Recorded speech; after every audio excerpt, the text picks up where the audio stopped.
Women's Power to Heal Mother Earth. This is Maya to Worry. Fear. Let us talk about fear today. It is a natural human emotion. Sometimes, at some point in our lives, everyone experiences it. What matters is how we respond to our fears and whether or not we let them affect our life in any major way. In Vedanta, we are told that fear is something not only natural, but is necessary for us to be able to cross over things that affect our survival, our sense of being well and safe. We have fear that is real, but all fear is real, whether unreal or not. And I'll explain this paradoxical sentence. We have fear, for instance, if we come across a snake and they're suddenly surprised by it, there is an instant impulse to jump out of fear or retract. Also, if we're walking in a dimly lit place and notice a rope or a twig or a branch on the road that looks like a snake, we could also have a similar response.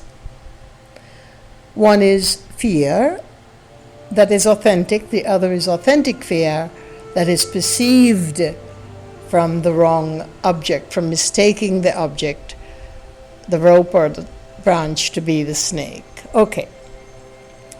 At the end of the day, really when we're dealing with fear, it matters not whether it's the real snake or a branch. Some may say that it does, but I'll tell you why it doesn't matter. Because what matters the most is our response and our understanding, our assessment, our own deep feelings about our emotions, especially that of fear. I have come to be, unfortunately, an expert on fear. And when I say an expert, I do not have a PhD on the study of fear. But I have spent more than 3,000 days in a certain situation, relentless set of circumstances that have opened up the vista of fears within me that are deeply anchored. And I shan't get into what the system was that did this or how it was done.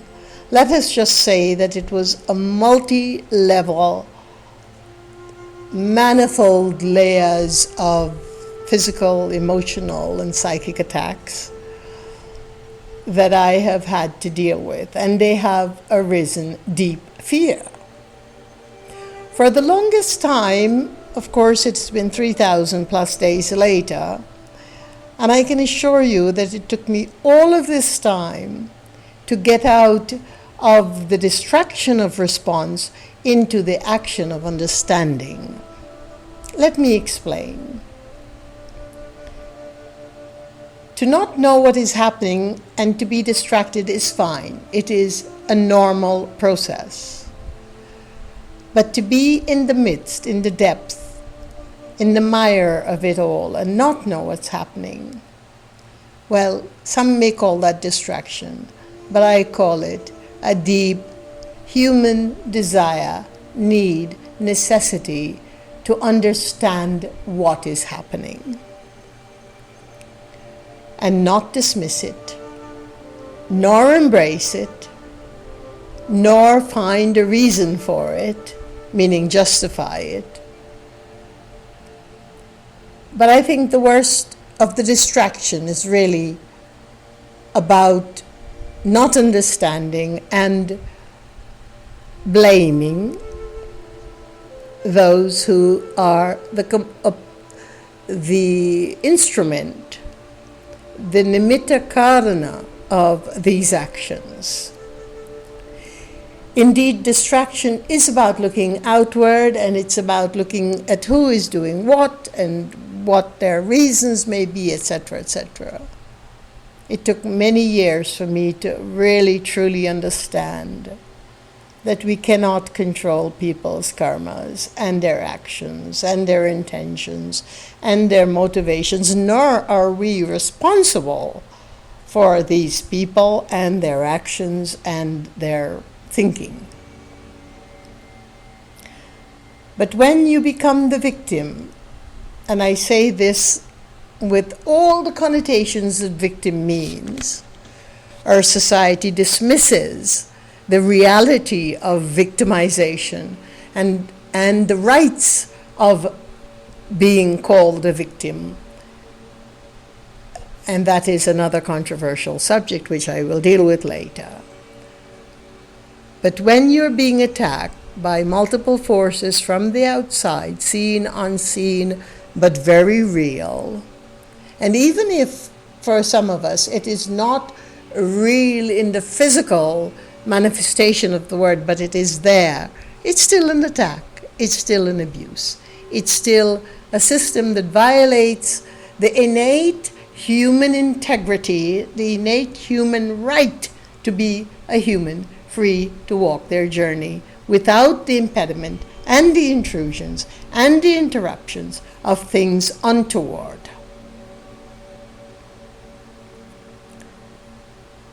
We don't have to justify fear. Fear is what it is.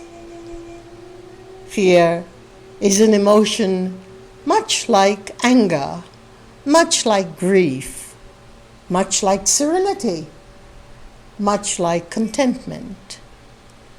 But fear disrupts our lives, and it disrupts the natural, or what we considered routine momentum of our lives.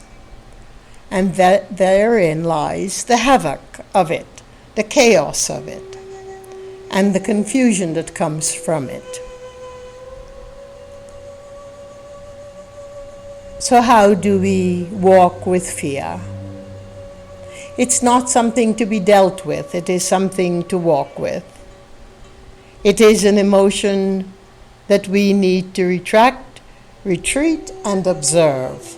Fear is happening. It is good to know what is creating the fear, or in fact the word creation is not appropriate here, let's say what is prodding the fear. The man out there spraying the gases, the other one that is out there invading your home, whatever it may be, it is important that we understand what is happening. And after we do, the most important thing that we can do for our own self-preservation and for the responsibility we bear to the human right, and that is to put it at a distance. It is not for us to analyze it. It is not for us to bring justice to that situation, to them. It is not for us to take on their karmas or even to understand what their intent or motivation may be. Who knows? Some of it may come from a very very well-intentioned place. But there again, for those of us who have been victimized by these set of actions from the external environment, it is very important once we understand where things are coming from, and that's very important too. It took me a few years, 3-4 years, to understand sources and the physiology of it and the mentality of it. Not that I fully understand any of the mentality of it, but I certainly recognize the carriers of it and the multinational, multitudinal, multi-layers of the pathology that's coming at me. Right, I needed to, because I have always had a Vedic brain. Maybe not always in all times past, but certainly in this life. from a very strong-rooted ancestry in Vedic knowledge, and also my own personal journey through being on my own since 16 in New York City, coming from a village of 500 people in British Guyana, then British Guyana, that were colonized by the Brits,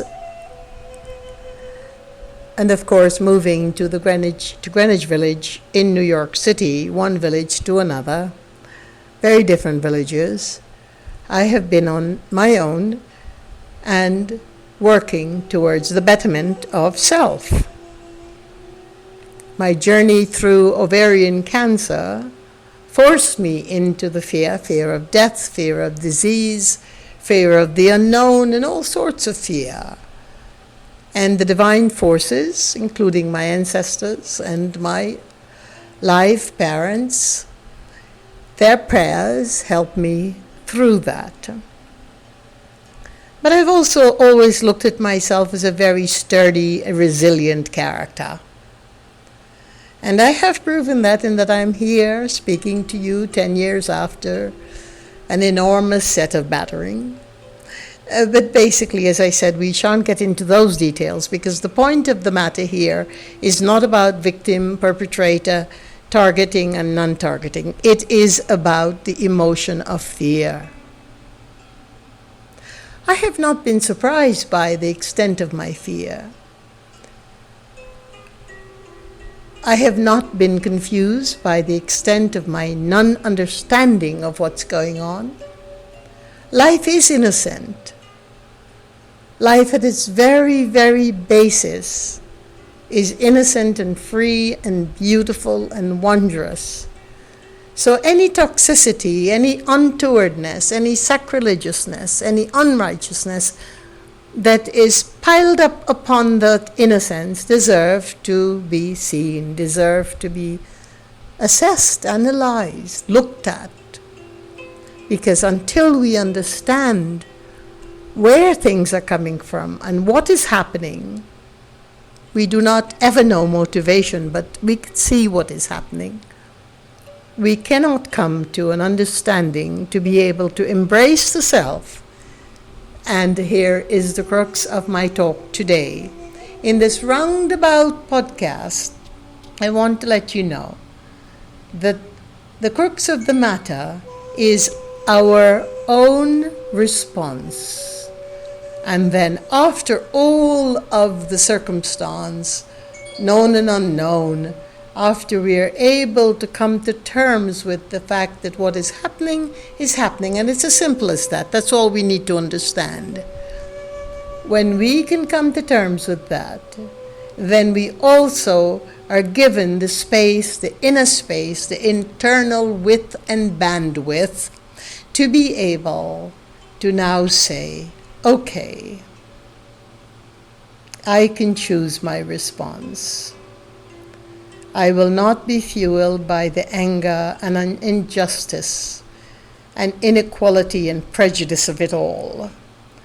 I will now just concentrate on being fueled by the real Shakti force in our own design as the human person, and that power, that inner wisdom, no matter who we are, no matter which tradition we've come from, that inner human wisdom of saying, I cannot control what is happening out there and even toward me and even with me and even within me, but I can go within and choose how I respond. Look, this clarity does not just come from ignoring it all and not knowing what is going on. The clarity comes from accepting what is going on, knowing what is going on to some extent, at least the proximity of when it becomes close to us and what we can visually see, audibly hear, and know from the instinctual field that yes, that is happening. It's been 3,000 plus days. I should now understand that repetition, that repetitiveness, that unrelentless set of events that have been happening is actually happening. And the forces are many, thousands and thousands of arms and legs, and perhaps guided, perhaps misguided, but that's where we do not need to go. That is where the distraction become the lost zone, where we are just in the darkness and just grappling through the vortex of it all. Get out of that.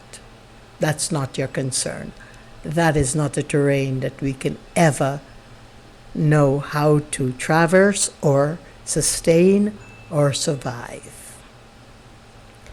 So, making peace with the self to just choose your response. One that is of, okay, there it is. But how do I protect this inner space from the great fear globules of it all?